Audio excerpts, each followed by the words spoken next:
antes de comenzar todo lo que son las ponencias, hay 3 ponencias que se las vamos a decir en su momento, quiero hacer una breve reseña de lo que es Café con Tique. ¿De dónde nace este nombre de Café con Tique? Café con Tique nace hace más de 3 años. Nace hace más de 3 años con una idea, con un concepto de acercarnos a nuestros clientes, porque la gran mayoría tiene un ejecutivo, hay un interlocutor telefónico, pero no teníamos un acercamiento con ustedes. Esa es la idea, el concepto por el cual nace Café con Tique. Queríamos conocerlos, queríamos estrechar sus manos, queríamos ver sus caras.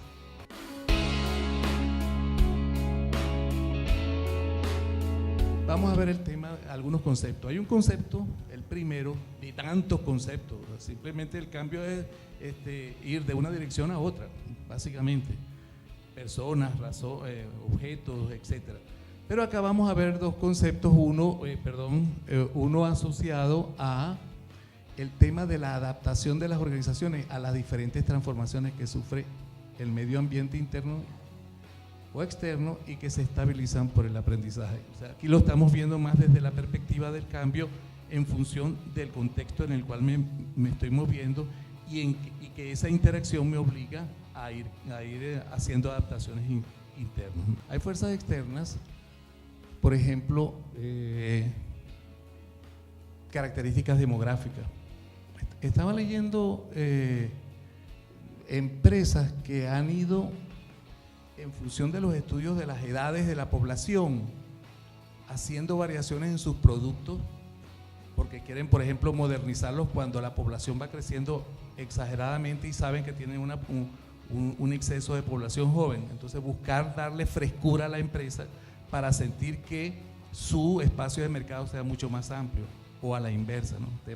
Temas poblacionales son fundamentales. Educación, inmigración, una fuerte inmigración que produce un toque cultural en el país, implica de algún modo necesidades de nosotros hacer cambios. Progresos tecnológicos, es prácticamente un hecho obvio que los progresos tecnológicos pues influyen, cambios en el mercado, fusiones, adquisiciones, presiones sociales, guerra, valores, los cambios legales nos van obligando a nosotros también a hacer cambios en la organización.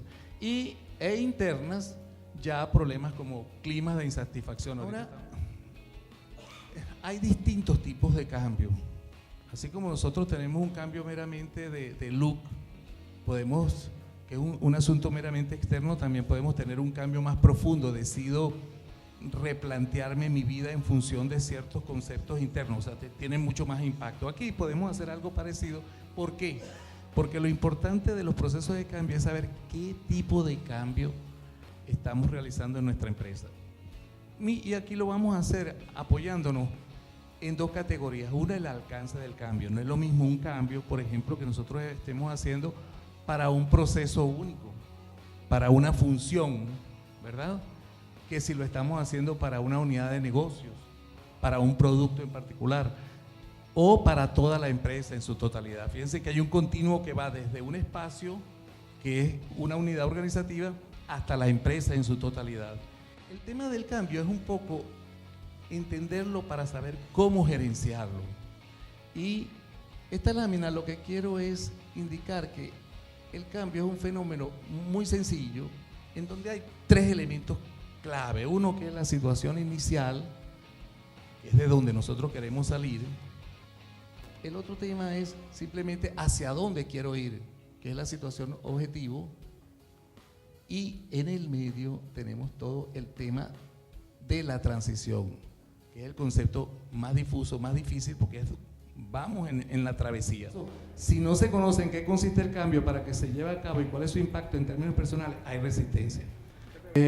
O cuando se tienen visiones parcializadas. Visiones parcializadas también consecuencia de información parcializada, ¿no? O no poder. La cultura organizacional, o sea, se castiga el error, por ejemplo. No se puede cambiarse, es una sensación que produce inmovilidad. O sea, hay dificultades para el trabajo en equipo, falta de capacidad individual, percepción de falta de recursos. Eso no se puede. Es que aquí eso no se puede. no hay recursos, aquí nunca ha habido recursos, ¿con qué vamos a hacer ese cambio? Ese tipo de cosas se convierten en un factor de verdad inhibidor. Y finalmente no querer. Cuando no se quiere, no hay manera y hay que trabajar ese tema, ¿no?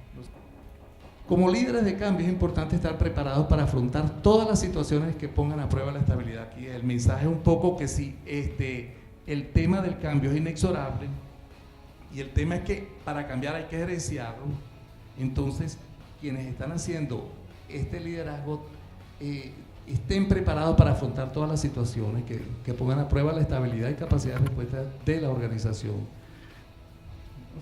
Finalmente aquí hay unas expresiones más de carácter reflexivo.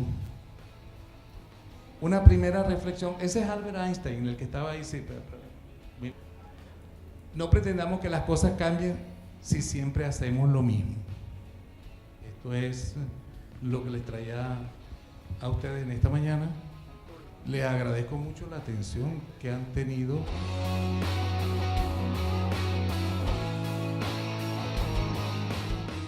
Fíjense que empezamos con qué es lo que está ocurriendo con la ley de alimentación, después qué es lo que ocurre con el cambio organizacional y sobre todo en tiempos de crisis. Ahora, ¿qué ocurre con los incentivos dado todo lo que ya hemos venido hablando en los mismos tiempos de crisis?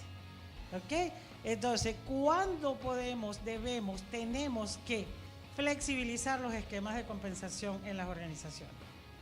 Esa es la gran pregunta que vamos a tratar de responder en el día de hoy. Vamos a ver qué ocurre cuando hay crisis. Inmediatamente hay un impacto organizacional y eso es porque sí. ¿Qué pasa? Hay inestabilidad institucional, ¿verdad? No sé si me cierran, no sé cuánto tiempo voy a tardar, etcétera, etcétera. Por supuesto, tengo el precio controlado. ¿Cuándo me lo irán a liberar? ¿Cuándo lo que yo produzco voy a tener que darle la mitad a la comunidad? Etcétera. Reacción versus anticipación. Estamos en el momento que la incertidumbre nos obliga a reaccionar más que anticipar. Reducción de gastos, por supuesto. La productividad se ve impactada y la empresa, que es lo primero que dice, vamos a reducir gastos.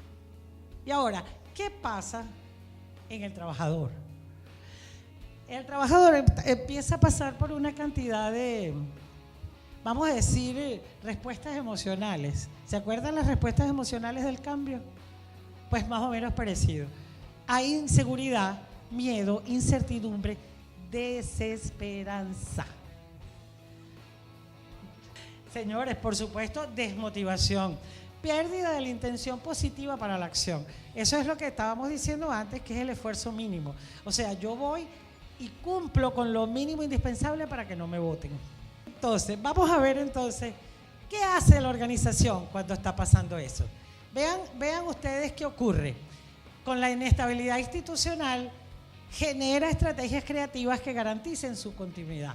Al empresario le interesa continuar operando. El empresario va a generar estrategias muy creativas, por cierto, ahorita están haciendo unas cosas geniales para garantizar su continuidad operacional dentro de un marco jurídico tan inestable y tan inseguro.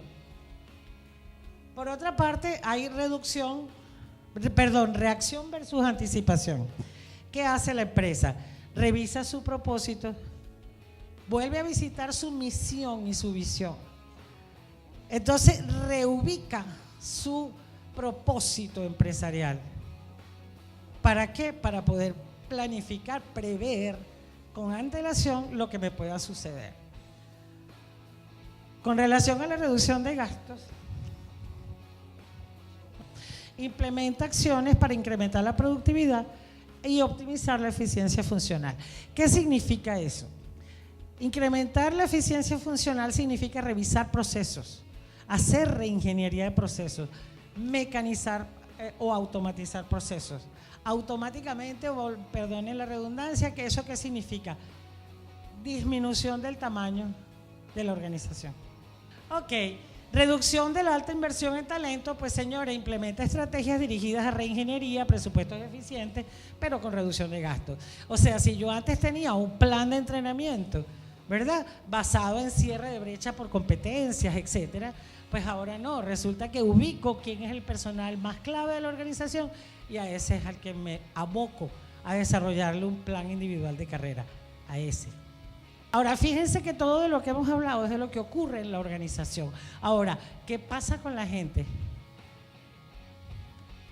Sigue existiendo la inseguridad, el miedo, la incertidumbre, la alta rotación, la desmotivación, todo eso está allí presente.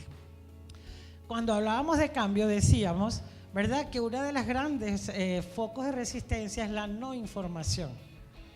Si yo no sé qué es lo que está pasando, si a mí me cambian, ¿verdad?, el propósito organizacional, si me hacen una reingeniería de procesos y no me lo informan, no voy a tener yo miedo. Entonces, ¿qué debe hacer la organización? Pues obvio, debe ocuparse en diseñar una organización eficiente. Eso es innegable. La organización entonces debe implementar estrategias creativas que permitan cambiar emociones negativas por emociones positivas, tan sencillo como eso, ¿verdad? Si yo tenía miedo, crear confianza. Muchísimas gracias.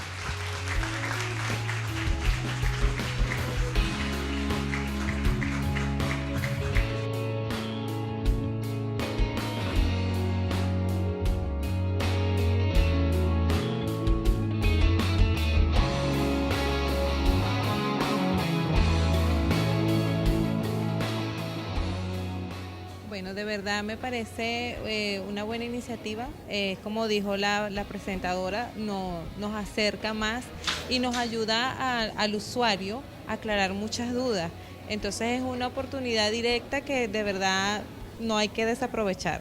Excelente, de verdad, fue una experiencia muy bonita y excelente. Aprendimos nuevas ideas, ¿verdad?, nuevas propuestas de cambio, sobre todo organizacional, ¿verdad?, de implementar nuevas políticas y nuevas estrategias a nivel de recursos humanos. El evento me pareció estupendo, es una iniciativa favorable para todos los que trabajamos en la empresa porque nos beneficiamos con la información que nos están transmitiendo. Y bueno, para Cestatique le deseo lo mejor, éxitos y bueno, esperamos seguir trabajando con ustedes con los servicios que nos prestan.